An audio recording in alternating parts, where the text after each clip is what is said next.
Hemm shadow cabinet, mhux m'hemmx.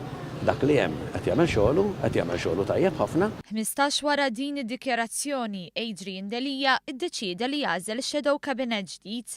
Madankollu din it-tħabbira kellha tiġi posposta mis-sibt filgħodu għal tard war nofsinhar e kif diversi deputati maċċettawx id-deċiżjoni tal-kap tagħhom.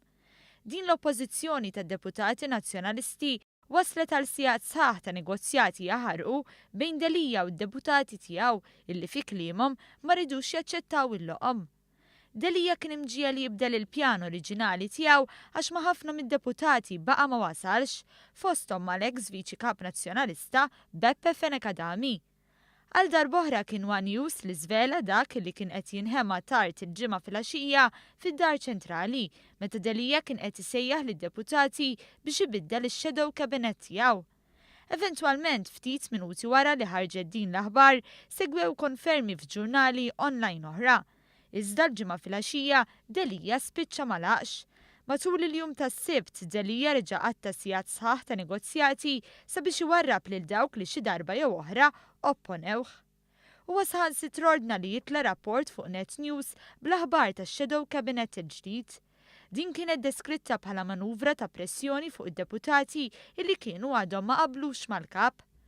Jason Azzopardi li dejjem kien voċiferu kontra Delija tneħħa mill-kariga ta' Shadow Minister għall-Ġustizzja sabiex jitpoġġa kellim dwar l-ambjent.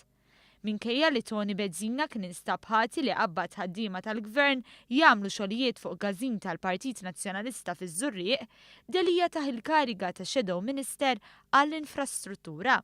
Karola Aquilina li kritika mhux ftit lin-nies qrib Delija fosthom bil-Mażunerija twarrab minn Shadow Minister għall-Ambjent u tpoġġa bħala kelliema ċittadinanza u r-riformi. Minkejja li l-qorti kkonfermat li kumpanija ta' Simon Busuttil ingħatat $1.5 miljun f'direct orders, Busuttil ġie appuntat bħala kelliem għal governanza tajba. Therese Komodini Kakija tiħdilha d-Dikasteru tal-Edukazzjoni u ġiet appuntata bħala kelliema għall kultura u l-midja. Kristi De Bono ġiet promossa għal kelliema dwar l-ekonomija. Dan sar fid-dawl li l-familja De Bono kienet strumentali sabiex Delija kiseb siġġu fil-Parlament. Sorsi tagħna għalulna li Chris Said, Beppe Fenekadami u Mario De Marco baqgħu iwebsu rashom u se jibqgħu jżommu d-Dikasteri li tom Simon Busuttil. Delija għamel dawn il-bidliet wara li kien qed jiġi kritikat illi qed juri djufija billi baqa' jżomm nies qrib Simon Busuttil.